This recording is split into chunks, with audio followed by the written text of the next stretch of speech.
Hello guys, hello, this is for Cancer. Cancer, welcome dito sa aking channel, Kapalaran 888. Welcome guys.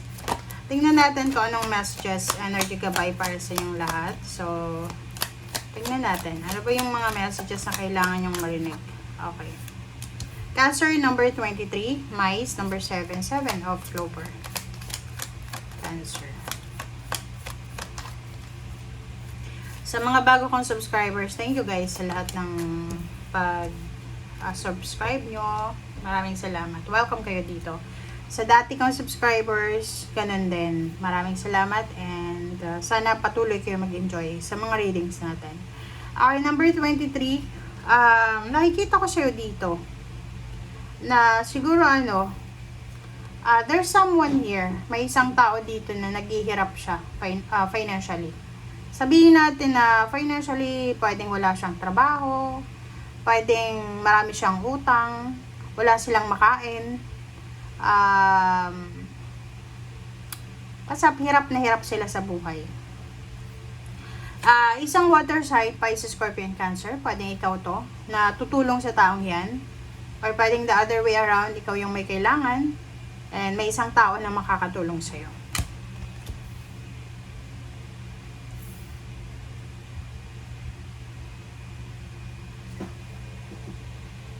Alright. Cancer.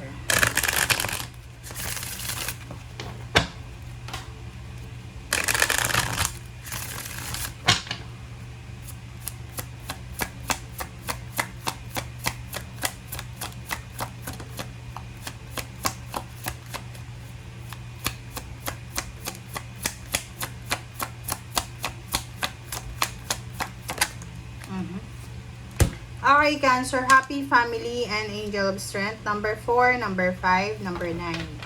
Okay, so nakikita ko sa'yo dito, Cancer, na about your family, tungkol sa relationship ng mag-asawa, ng mga anak, wala kang masyadong problema. So, wala kang dapat alalahanin. Strong yung foundation mo. Strong yung bond nyo together. And kumbaga, wala naman na dapat problemahin sa relationship mo with your partner or kung someone man na related sa'yo. And about your family, about your kids, wala kang dapat daw na ipag-alala.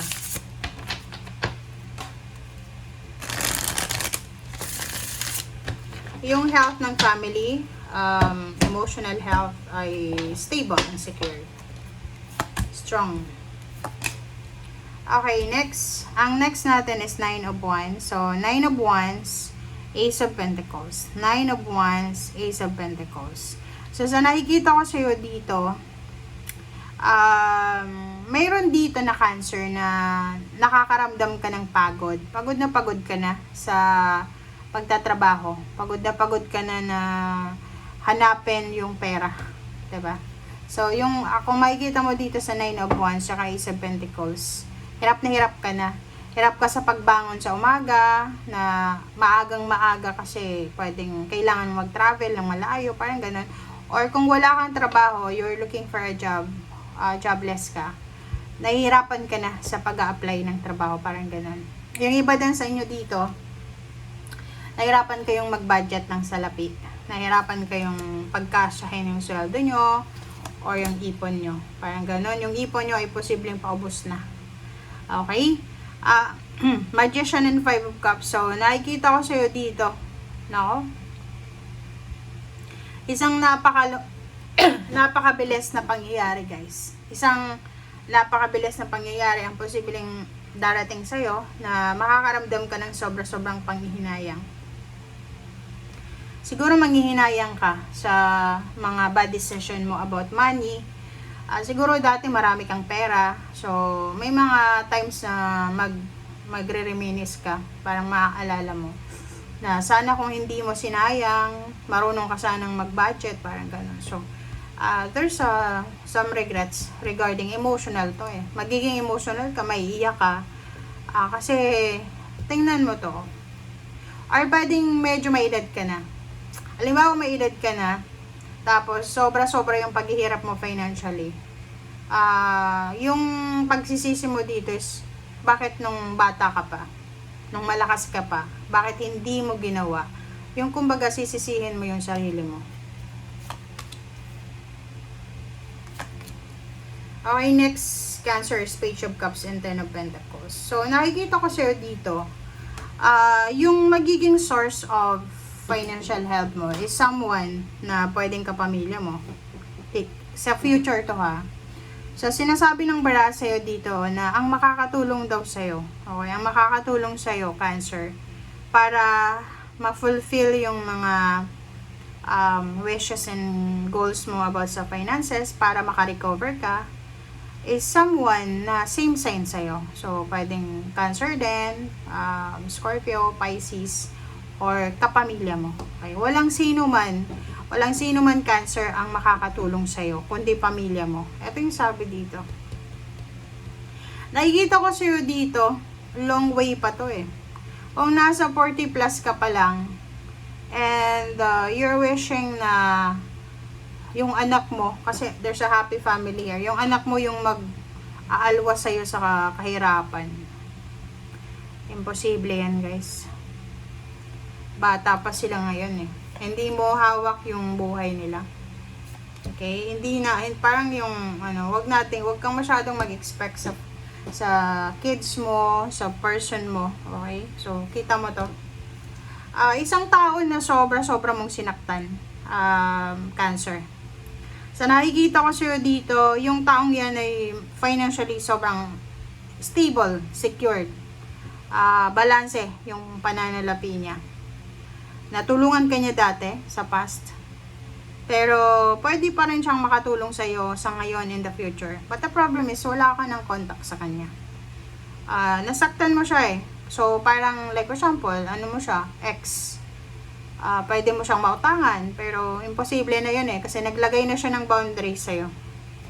Bakit ko alam na may boundaries? Kasi nasa gitna na to ng Queen of Pentacles. Kumbaga, yung pain and heartaches ng taong yun, siya yung ginawang sangga, hindrance, obstacle, para hindi ka makapasok sa buhay niya. Kasi she's enjoying eh. Or parang sinasabi ng baraha, busy to eh. So, kung sino man yung taong ito, Cancer, masaya siya na wala ka sa buhay niya. Yung Queen of Pentacles na to, she's enjoying financially. She's enjoying her fruits of labor. Parang, sabihin na natin na siguro yung nung time na kasama ka niya or connected ka sa kanya, nai-stress siya sa'yo. But now na wala ka na, kumbaga blessing in disguise yung ginawa mo sa kanya kasi nakalaya siya sa pain and heartaches galing sa'yo. King of Pentacles, sabi ko na eh. Sabi ko nung makita ko to, may lalabas na King of Pentacles. So, ang sabi ng bara sa'yo dito, Cancer, kailangan mong healing eh. Healing ang kailangan mo. I don't know kung paano mo to gagawin kasi may mga King of Pentacles na nakapaligid sa'yo eh. May mga blessings, may lalo sa kaperahan to. Kasi pera to eh, na Pentacles. Pero nasa hangman siya. So, hindi siya natutuloy. Like, halimbawa, may trabaho kang pipirmahan or may contract kang pipirmahan, tas hindi siya natutuloy. Because of, like, mga problema, hindi nagkasundo, umulan, ganyan. So, nako. I don't know, kailangan mo ng healing dito, Cancer. Okay? Isang tao yung isang taong sobrang nasaktan. Sobra. Hindi siya makarecover sa pain and heartaches and betrayal galing sa'yo. Or ikaw ba yan? Paki-comment sa comment section. Okay, thank you guys. Wait lang. Nakikita ko yung Angel of Strength dito. May mga kapamilya ka na you are supported. Pero may mga iba din na kapamilya ka na they're just playing. Parang nasa gitna sila. Pinaglalaroan ka lang, Cancer. Diba? So, huwag kang magtitiwala sa kung kani-kanino lang. Hindi ibig sabihin na may dinadala sa yung kwento, kampi na sa yon. Pinaglalaban lang kayo niya. Okay?